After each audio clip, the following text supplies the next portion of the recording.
Tervetuloa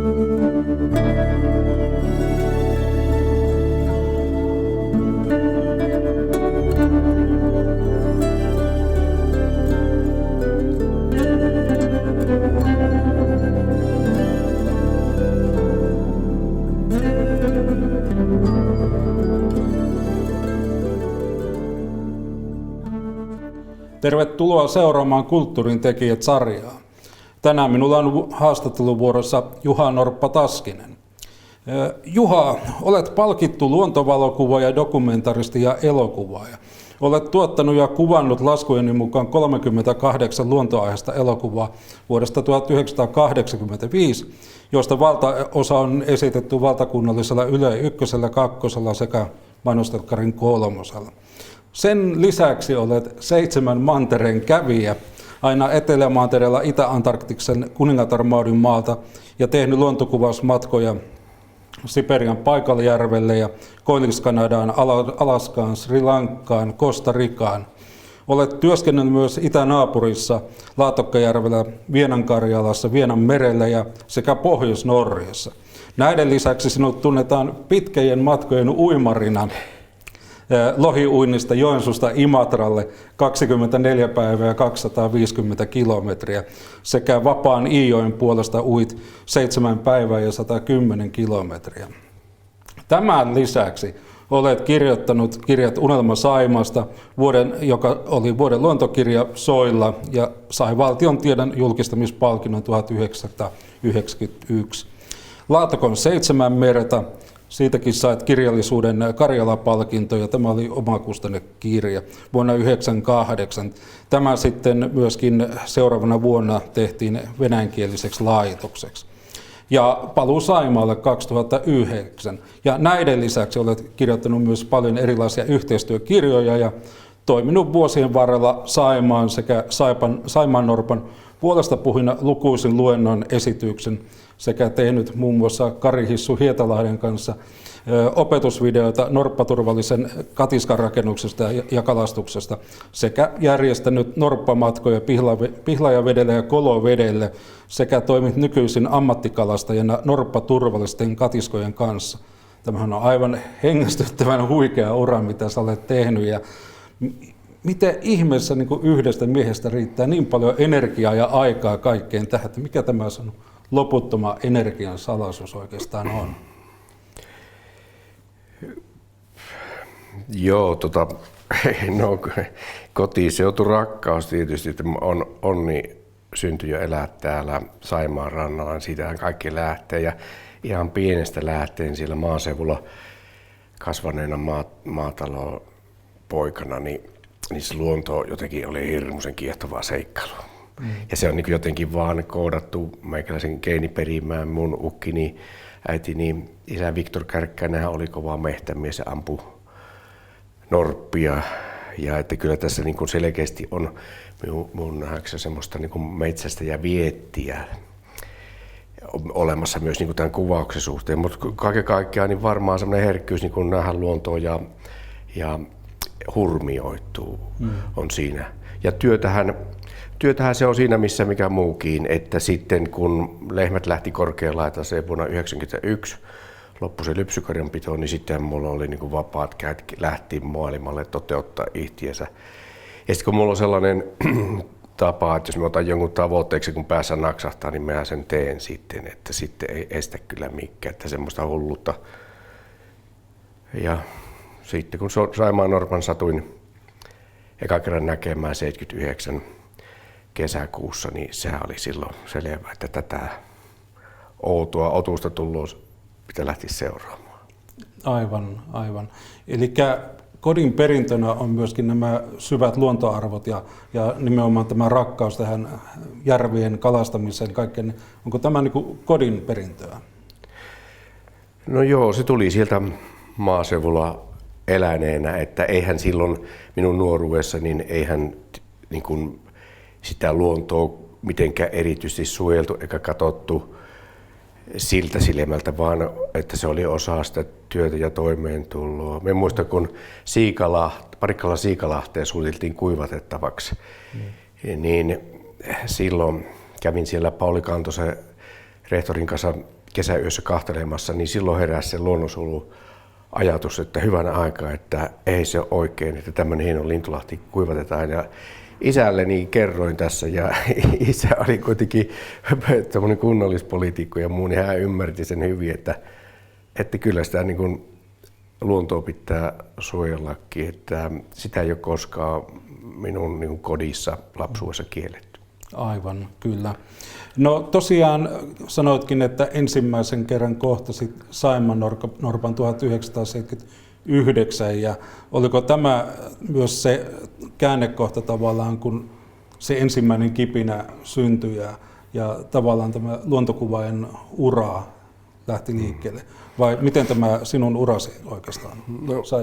Naapuri Antti Saunisto oli Itä-Savon semmoinen kuvaaja, ja hän sitten meille kylänpojille rupesi opettamaan kameran käyttöä ja vedostustekniikkaa ja muuta. Ja sitten meitä oli muutama Haukiniemen kylällä siellä meitä poikia, jotka ruvettiin sitten kuvaamaan ja vedostamaan kuvia. Siitä lähti tämmöinen kuvausinnostus, ja Savonlinnan fotokerhossa paljon käytiin ja tehtiin, ja vieläkin on siellä niin kuin mukana.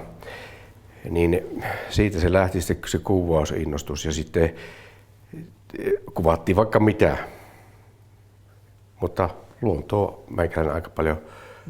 Sitten kun norpan eka kerran tosiaan näki, niin se oli kyllä semmoinen hetki, hurmioitumisen hetki. Se oli tuolla Joutenvedellä Matkussaaren rannassa, missä sen saimaannorpan silloin näin. Täältä Savonlinnassa toi Mikko Sairanen vei paikalle. Hän oli nähnyt edellisenä keväänä sen, ja se oli siellä samalla kivellä, ja sain sitten jonkinlaisen kuvan. Ja sitten niin me peltotöistä ja kaikista mehtätöistä, niin me aina karkasin sinne norppaa kuvaamaan. Että tämmöinen kimmoke sieltä tuli, ja on ollut kyllä hieno elämä, että on saanut tehdä niin paljon, toteuttaa kaikenlaista. Ensimmäisestä norppahavainnosta 79 vuodelta kesti ainoastaan 6 vuotta, niin sinun ensimmäinen Saimaanhylje-dokumentti näki päivänvalon, 20-minuuttinen dokumentti. Voitko kertoa hieman vähän, miten tämä käynnistyi? Minä tutustuin Kari Soveriin, luontokuvaaja ja elokuvan tekijä. Hän teki Maikkarille silloin luontoelokuvia. Niin Kari sitten osti Helsingistä mulle Polexin kameran, filmikameran 16 millisen, ja sitten mä rupesin tallentamaan sillä näitä norppatarinoita, joista me tehtiin tämä Saimaanhylje-elokuva Maikkarille, ja siinä sitten tuli opeteltua niin kuin filmikameran käyttö, ja sitten myöhemmin Mikkelistä Ylen elokuvaleikkaaja Matti Markkasen tutustui, ja Matti sitten neuvoi sen filmin leikkaukseen ja niitä sääntöjä, että kouluja en ole käynyt, oppinut sillä tavalla niin kuin itse oppinut. Niin, tai niin kuin tämmöisen niin kuin mentorien, opettajien ja semmoisien hyvien tyyppien kautta, jotka ovat ottaneet minun vähän niin kuin omaksi pojakseen ja opettaneet. Tosi upeata. Näitä dokumentteja on tosiaan sitten syntynyt niin minun laskujen mukaan 38, mutta niitä taitaa olla sitten enemmänkin, koska sanoit, että kotisivuja ei ole ihan päivitetty kaikkien suhteen. Niin, taitaa olla tuolla 39, kun nyt sitten reilu vuosi sitten tuli tämä Norpamiehen testamentti, jossa niin kun sitten lämpimät jäähyväiset tai tämmöiset näkemit Saimaannorpalle tehtiin ohjaaja Pekka Heikkisen kanssa se, ja Markku Tissarinen Savonlinnassa editoitiin yhdessä. Sitten oli kyllä hauska tehdä semmoinen, että ei ole mitkään katkerat jäähyväiset, vaan oli todella hauska tehdä semmoinen satsi, mutta ne on tullut tuossa elämän varrella, ja tämä elokuvan tekeminen, dokumentin tekeminen on ollut se niin kuin minun ammatin semmoinen kulmakivi sillä tavalla, että niitä on tullut semmoinen 2 vuoden välein, ja sitten se on niin kuin tietysti taloudellisesti ollut se tärkein, että se on niin kuin näin mennyt, että tämä leipädokumentaristilla, niin sehän on niin kuin monesta palasesta, niin kuin sinullakin on, niin siitä pitää yrittää vaikka mitä. Mikä on ollut ehkä kaikkein niin kuin mieleenpainuvin näistä dokumenttien tekemisistä, että mikä on ollut se lähinnä sydäntä näistä tähän astisista dokumenteista? No semmoinen iso tarina. Mä tuon norppatutkija Mervi Kunnasrannan kanssa pitkäaikainen niin kuin ystävyyssuhde ollut ja niin kuin tehty paljon. Hän on niin vetänyt näitä Saimaannorppa tutkimusprojekteja Itä-Suomen yliopistossa, niin siellä tuli ajatus, että vitsi, että pitää niin kuin nämä kaikki maailman makeaveden hylkeet, niin nämä olisi kyllä kiva käydä kahtamassa. Ja sitten me haettiin siihen rahoitusta ja suotiin ja mehän kierrettiin sitten, siellä oli varmaan 4 vuoden aikana, niin nämä 5 hyljejärveä, mitä on, missä makeassa vedessä elää norppa, eli tietenkin Saimaa, sitten Laatokka, Baikaljärvi Siperiassa,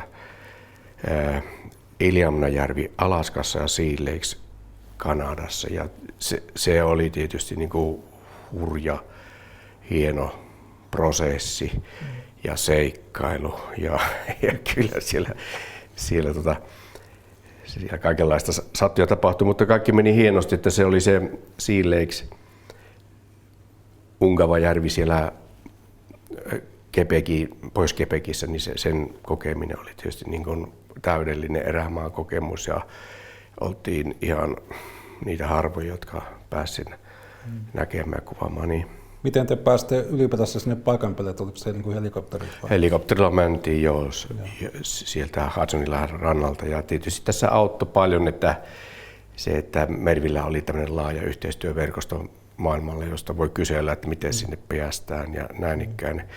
Ja että just näissä dokumentin tekemisissä, niin se pohjatyö, niin sehän vaatii paljon. Kyllä. Ja täytyy olla tietoa ja kaikenlaista.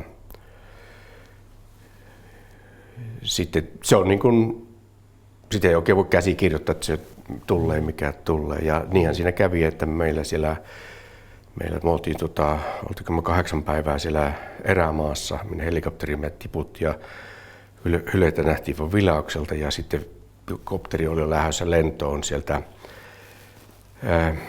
Hudsonilahden rannalta meitä hakemaan, niin silloin aamulla norpat, tai siis ne Ungava-hylkeet tuli näkyviin ja saatiin kuvattu, että oli riemuhetki aika viime tingassa.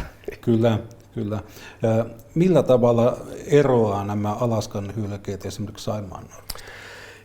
Joo, tuo onkin hyvä kysymys, koska nehän ei ole norppia. Että meillähän on norppa, Saimaannorppa ja Laatokannorppa, ne on tämän norpan alalajeja. Ja sitten Baikkalihyljehän on maailman vanhin hylje, niin kuin jo geologisesti jäänyt sinne jumiin hautavajoamaan. Ja sitten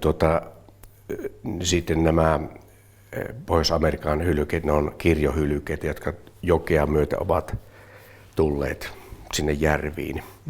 Ja niin kun Ungava-hylje on jäänyt sitten ihan jumiin sinne, koska maan kohoamisessa niin se ei ole enää yhteyttä mereen, mutta sitten tuossa Iliamassa vielä Vuitsak-jokea myötä ne kulkee, mutta on kuitenkin niin oma kantansa, pysyvä kanta siellä. Miten suuresta kannasta lukumäärästä niin jos puhutaan? Joo, se on niitä Ilmajärven hylkeitä, niitä on muutamia satoja, en tarkkaan lukumäärä nyt muista, enkä se asiassa tietysti muuttuu, mutta pysyvä kanta muutamia satoja. Ja sitten siellä tämä Ungava hylje, niin se on ehkä maailman vähälukuisin, että kyse on kanssa ihan muutamista sadosta yksilöistä. Baikkalillahan niitä on 80 000–100 000, että se on vahva kanta. Laatokassa 5000, Saimaalla 430. Miten tämä Saimaannorpan kanta on niin kuin, kehittynyt tai miten se on mennyt tässä tämän 79–23 välillä, mitä olet ollut aktiivisena? Silloin kun ensimmäiset kuvat räpsäsin, niin silloin arvioitiin olevan noin 120 yksilöä. Ja kyllä se niin kuin, vähänhän niitä oli. Siinä huomaa niin kuin tänä päivänä, kun menet järvelle, niin sieltähän norppa kurkistaa, mutta silloin niitä ei nähnyt juurikaan ollenkaan. Siitä sitten erilaisia suojelutoimin. Verkkokalastusrajoitus on ollut se vahvin, niin sillä tavalla kanta on pikkuhiljaa hilautunut ylöspäin tähän 430 yksilöön. Ja, niin tässä on nyt matkan varrella niin isolla porukalla monen eri tavoin niin norpan suojelua tuettu ja niin kuin pikkuhiljaa norppakanta on palautunut entisille kotivesille ja se on niin kuin se iloisin asia tässä koko matkalla. Tietysti niin kuin tämmöisenä luontoihmisenä ja aktiivisena luontosuojelijana niin toivoisin, että niin kuin tapahtuisi vähän nopeammin nämä muutokset, mutta kyllä niin mänty kuitenkin parempaan suuntaan. Joo, ja se on totta kai pääasia. Olet tässä kotisivulla käyttänyt itsestäsi hienoa termiä kuin kuva-alan lentojätkä. Ja tämä lentojätkän tie on myöskin vienyt vuonna 2007-2008 suomalaisen retkikunnan kanssa tuonne kuningatar Maudin maalle. Kerrotko vähän, mikä sen missio siellä oli, mikä projekti se oli ja kuinka pitkä siinä oli? Satuin katsomaan noita Suomen Finnair ja Etelä-Manner projektin sivuja, että kansainvälinen polaarivuosi on niin kuin 50 vuoden välein. Ja silloin 2008, silloin on se kansainvälinen polaarivuosi tulossa. Otin yhteyttä sitten Mika Kalaskosken retkikunnan johtajaan, niin sanoi, että kun ei ole dokumenttia tehty sieltä, TV-dokumentti, että olisiko mahdollista lähteä mukaan, niin sitten kävin Mika luona tervehtimässä ja se sanoi, että kyllä jos rahoitus tulee niin, ja käyt nuo psykologiset ja fyysiset testit läpi, niin on mahdollista päästä. Ja niin ne kaikki läpäisin, ihme kyllä, niin sinne lähdettiin. Ja se on tietysti semmoinen kuumatka, kun mennään ensin lentää Kap-kaupunkiin Etelä-Afrikkaan ja sitten Novo-Lareska ja Venäjän asemalle ja sieltä sitten lennetään sinne kuningatar Maudin maahan, missä on sitten Suomen ja Ruotsin polaariset asemat siellä Nordenskjöld Baseillä vuorella eli vierekkäin siellä. Ja sitten sieltä tehtiin erilaisia tutkimusmatkoja, jotka oli geologisia tutkimusmatkoja, lume- ja jäätutkimusta ja muuta. Et se kesti se 2,5 kuukautta. Et se oli kyllä ainutlaatuista päästä siihen porukkaan mukaan, semmoisen huipputiimiin ja nähdä semmoinen maailman suurin luonnonsuojelualue ja lumi ja jää ja ne eläimet.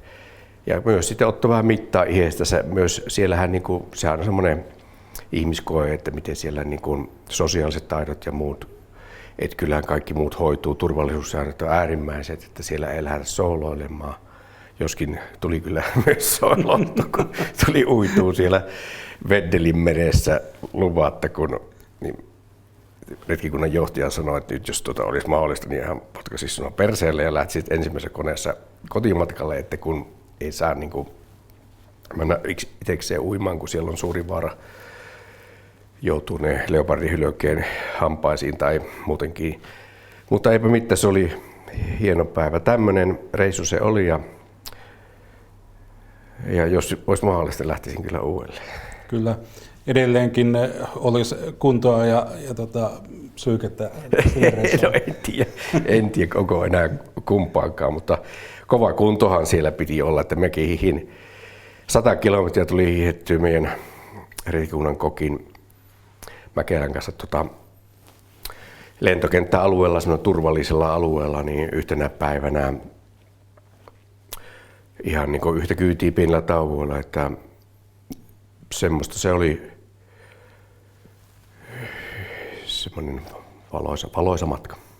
Ja se valtava eristyneisyys siellä kaikesta sivilisaatiosta niin kuin ulkona. Joo, ei lentänyt lentokoneita yli, ei käynyt ketään yli kuukauteen. Siellä asemalla ei tullut ketään vieraita.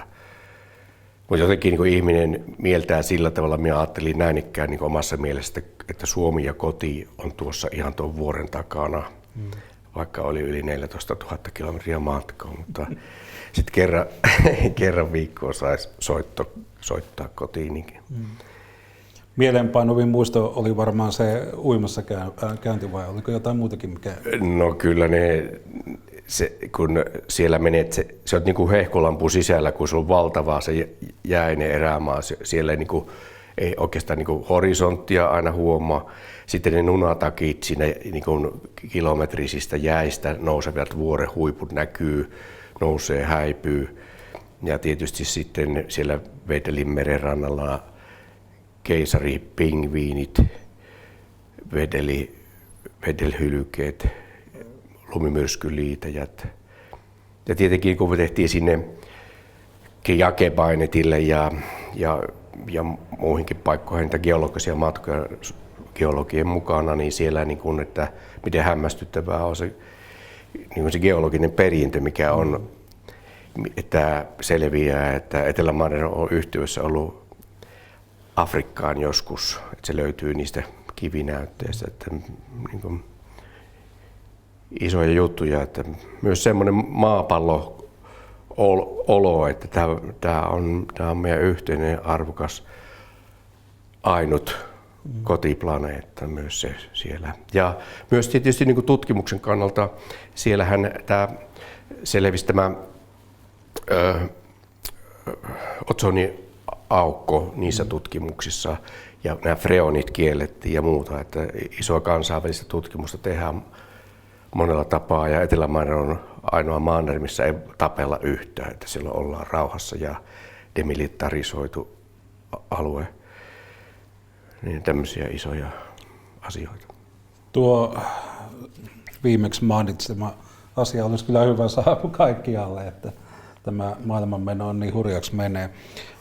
Tosiaan tämä otsoninkato oli niin paljastui näissä tutkimusreissuissa. Ja miten muuten, oliko muuten tästä puhutusta ilmastonmuutoksesta siinä vaiheessa merkkejä? Joo, muista kun oltiin Jakepainetille ja Utposten vuoria kahottiin Mika Kalakosken retkikonnan johtajan kanssa, niin Mika sanoi, että kyllä se näin on, että nuo jääpeitteet on vähentynyt siinä. Hän on käynyt siellä ja johtanut varmaan 20 vuotta ja niin kuin nähnyt sen muutoksen, että kyllä sielläkin se muutos jo näkyy, mikä on todella järkyttävää ja huolestuttavaa, mutta tietysti kun Etelä-Manner on valtava aurinkopeili, niin sehän niin kuin ei ihan niin herkästi lähde sulamaan niin kuin pohjoinen napa-alue, joka on ihan veden päällä. Kyllä. No, vähän kevyempään aiheeseen, eli sinä olet saanut lisänimeksi tämän Norppa Taskinen, ja se taitaa olla myöskin yrityksen nimi. Niin. Onko mitä kautta tämä Norppa lisänimi sulle tuli? Tuliko se tästä julkisuudessa esillä olemisesta vai mikä sen tarina? Okei, herranen ystäväni, entinen Linnansaaren kansallispuiston valvoja, kalastaja Oravissa, niin aina rupesi sanomaan, mutta Norppa Taskinen, se tuli sieltä. Sitten ne rupesi puhumaan kyllä Norppa Taskisesta ja sitten me karsasti sitä nimeä. Sitten me ymmärsin, että tuohan onkin oikeastaan hyvä nimi, että jos me otan sen sitten mukaan tähän. Koska niinhän se on, että norppien kasaan tässä on tullut puljattua niin 40 vuotta. Mikä on se kaikkein mielenpainuvin kokemus niin norppien kanssa? Oletko päässyt uimaan tyyliin heidän kanssa vai mikä on tällainen oikein mielenpainuva? No siinä on se suru ja ilo vaihtelee, mutta näistä iloisista tapahtumista, niin se, että me on niin päässyt sukeltamaan semmoiseen norpan kivikkoluolaan, missä mun unelmanorppaa päässyt ihan niin läheltä katsomaan niin naamakkaisilla luolassa veden alla. Että semmoisia kohtaamisia ja sitten Orpo Kuutin kanssa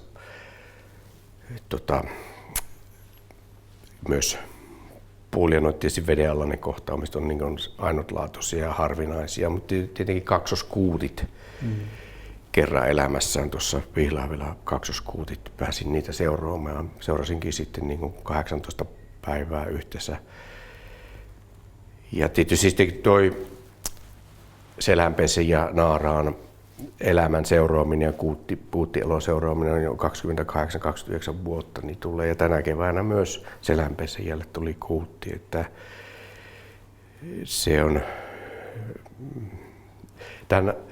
tämä tyyppi on jo yli 30 ja synnyttää vielä. Että isoja tarinoita nähdään niin kuin yhden norpan elo, missä se pesii, missä se synnyttää. On synnyttänyt apukinokseenkin. Ja sitten kun se tuo sen kuuttinsa joka kevät siihen samaan paikkaan ja samoihin kivilokeroihin jättää sen, kun lähtee kalalle ja imettää samoilla kivillä, niin ymmärtää, että miten tärkeitä ne on ne semmoiset turvalliset rannat niille, että siellä ei ole tarvitse ihminen tulla kesämökkiä rakentamaan. Että ne on ollut tuhansia tai 10 000 vuosia näihin norppasukujen rantoja. Kyllä. Jos ajatellaan tätä norpan suojelutyötä tulevaisuudessa, miten näkisit tai miten todennäköisenä näkisit, että Saimaan norpasta tulee Unescon maailmanperintökohde, ja jos tulee, niin miten se vaikuttaa norpan suojeluun? Joo, nythän on tekeillä tämä Unescon luontoperintö Saimaan norppasaaristo. Toivotaan, että se toteutuu. Siitä on niin kuin valtavaa hyöty alueen ihmisille, matkailulle ja tämmöinen niin kuin statusasia, joka on todellista, ja sitten myös se suojelupuoli totta kai siellä. Ja että kun tämän Saimaannorpan tarina nyt on selvinnyt, että se ei olekaan niin kuin on puhuttu, että se on vaan niin kuin joku alalaji, Itämeren norpan, Laatokan norpan ja Saimaannorpan, että ne on niin kuin lähisukulaisia. Nyt se geenitutkimuksissa, genomitutkimuksissa Helsingin yliopistossa Viikissä on selvinnyt se, että Saimaannorppa eroaa Laatokan norpasta ja Itämeren norpasta niin geeniperimeltään hyvin paljon. Tässä pidetään tämmöinen A4, niin Saimaannorppa on täällä kulmassa, Laatokan norppa ja Itämeren norppa on täällä ihan toisessa laajassa. Ne on hyvin eriytyneet. Eli Laatokan norppa ja Itämeren norppa niin kuin kanssakäymisessä, ne vaan myöden vielä norpat käyvät Suomenlahdella Laatokalta ja päinvastoin.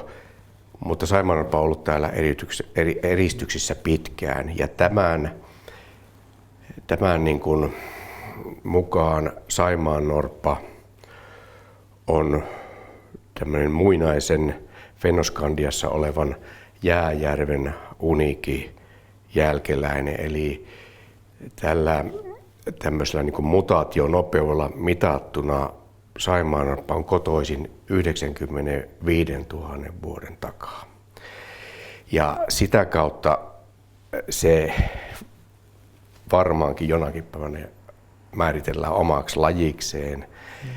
Ja tietysti sen arvo myös nousee, että ei ole muuta kuin meillä Suomessa kuin Saimaannorppa, ainut kotoperäinen laji, ainut kotoperäinen eläin.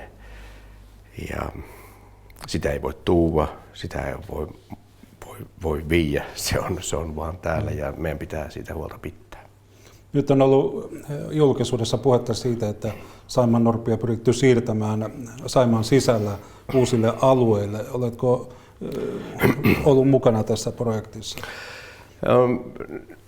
Minä olen 40 vuotta ollut Itä-Suomen yliopiston norppatutkimuksen vapaaehtoisena apulaisena ja kenttämiehenä niin kuin vapaaehtoistöissä siinä elokuvojen teon mukana, ja ollut hienoa seurata kaikenlaisia innovaatioita, mitä on syntynyt. On syntynyt apukinous, keinopesät, ja sitten jo, olisiko se 97, niin on tehty Venlanorpan siirto Haukivedeltä Linnasaaren kansallispuistosta Puumalaan, josta se meni Etelä-Saimaalla ja alkoi siellä synnyttää, ja siitä lähti Etelä-Saimaan norppa elo nousuun.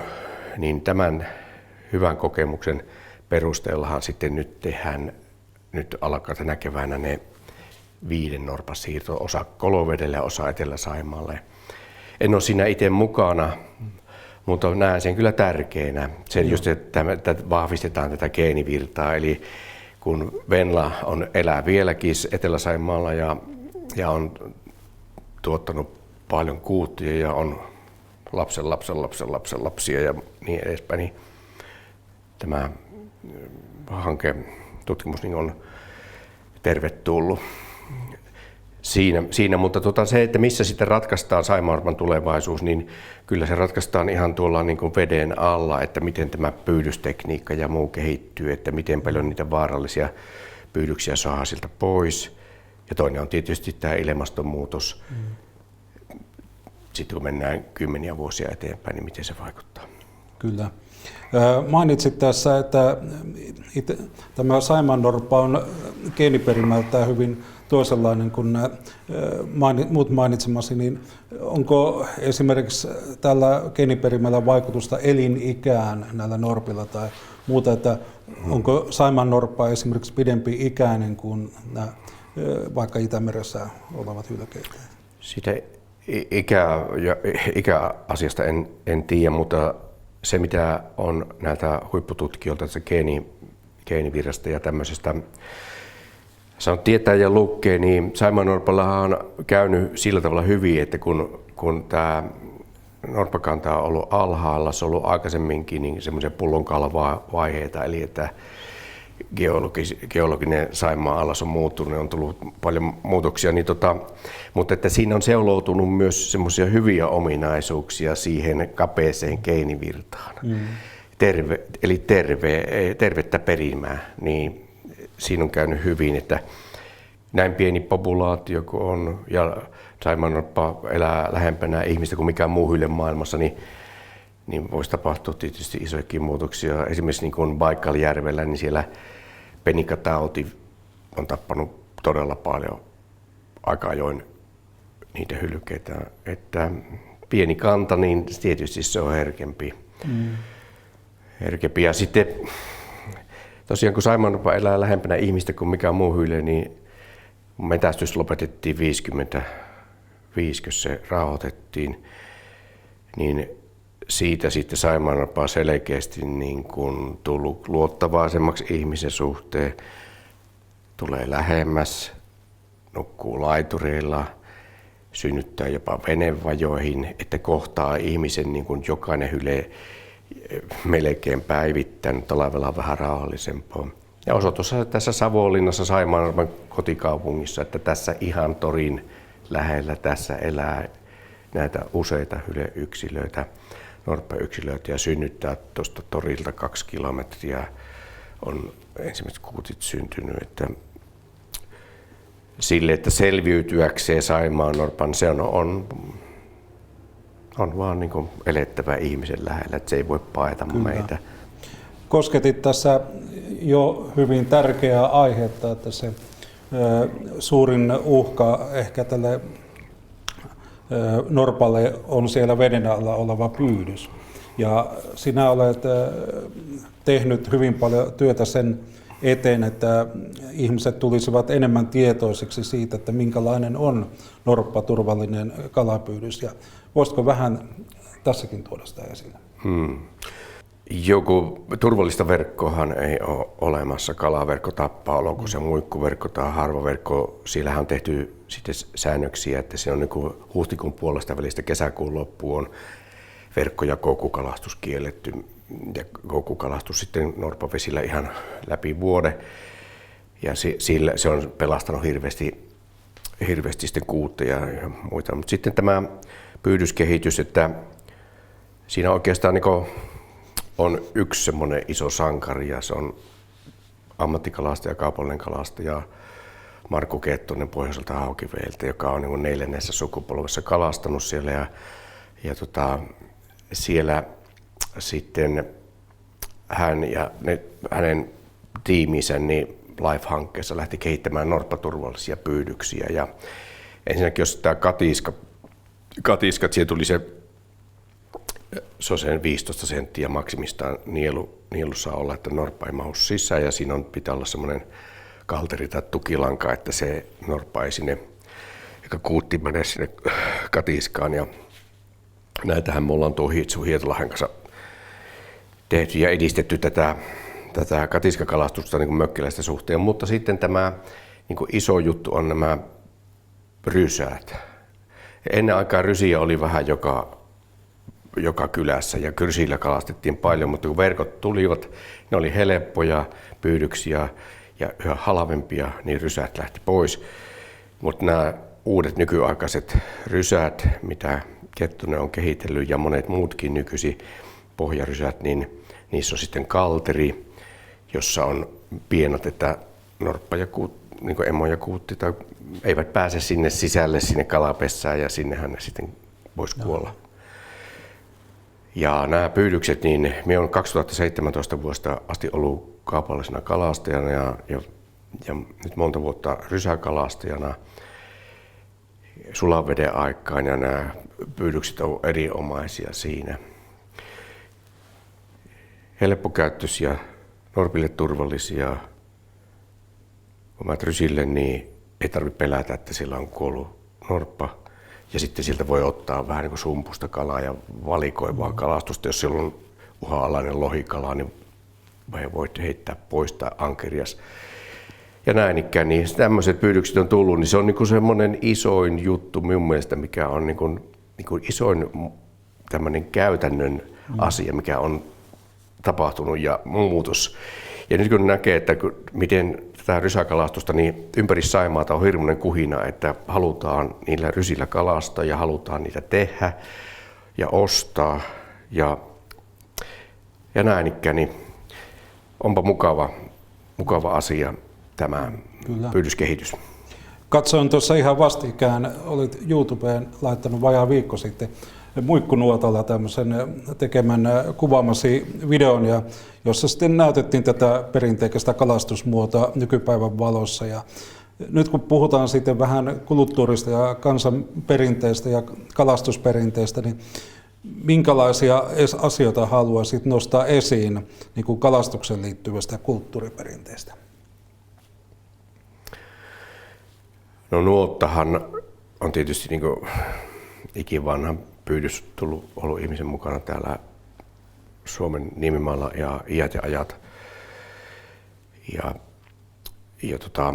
tämmöinen nuotta- ja troolikalastus, niin sillähän sitä muikkua otetaan ja se muikku on kuitenkin se isoin kaupallisen kalastuksen kalamäärä.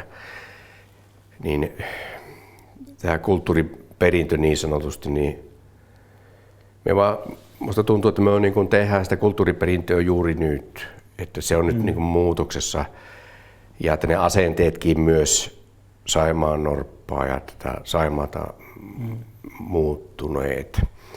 Että jotenkin se, niin se linnoittautuminen, että kyllä me omat rannamme hoidetaan ja täällä on aina suojeltu norppoja. Ei se haittaa, jos niitä verkkoon menee ja kaikkea semmoista, niin se maailma on muuttunut ja ne pitää ottaa avoimin mielin vastaan, että me eletään niin isossa maailmassa nykyisin semmoisessa, niin jos kaikki tuntee toisensa ja niin tämmöinen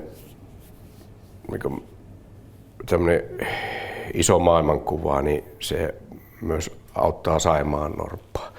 Tunnistetaan ja ollaan tietoisia myöskin globaaleista luonnon uhkakuvista ja sitä kautta niin kuin ehkä ymmärretään myöskin paikallisella tasolla paremmin niitä uhkakuvia, kun huomataan, että niitä on kaikkialla sitä uhkakuvaa. Joo.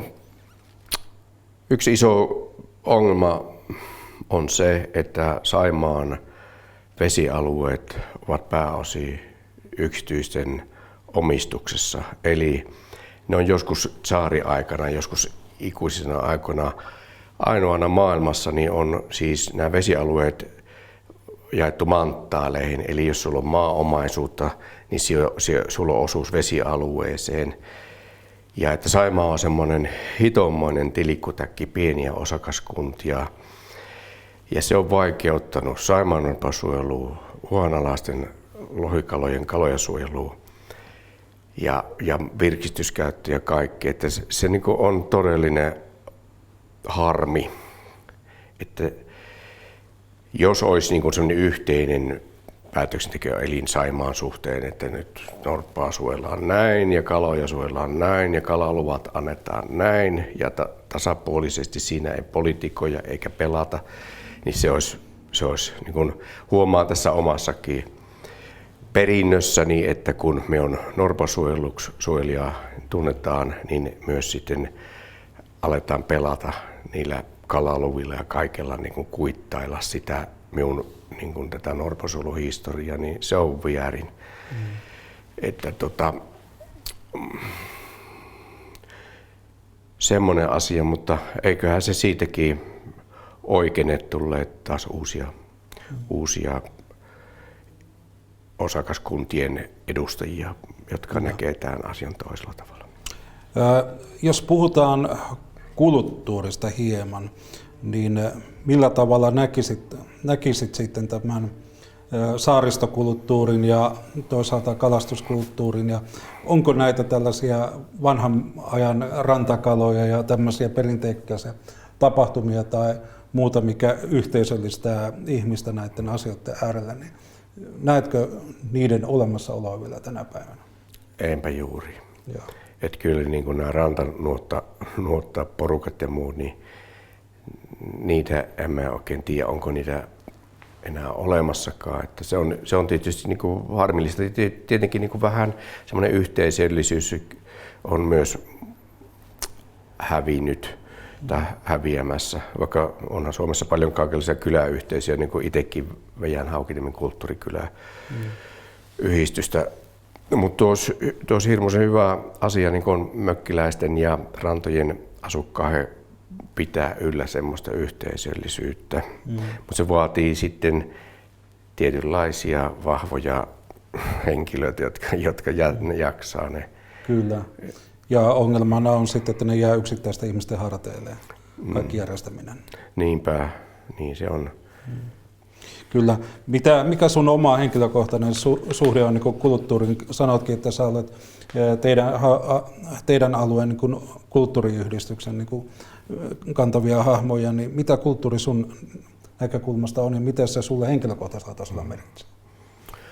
Kulttuuri on hyvin tärkeä.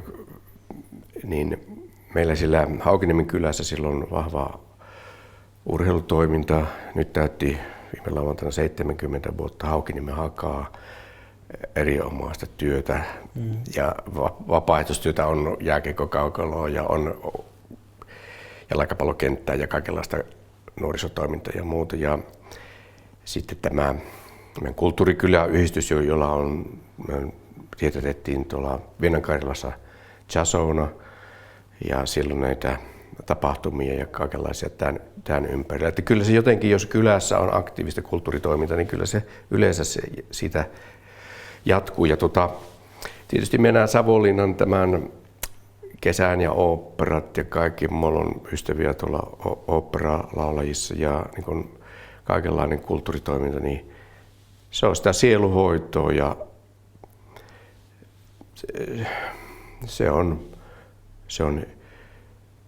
semmoista elämystoimintaa, mikä jaksaa, että ihmiset jaksaa sitten täällä arjessa porskutella. Että mekin on menossa nyt tuossa nyt lauantaina tuonne hotelli Punkaharjuun kuuntelemaan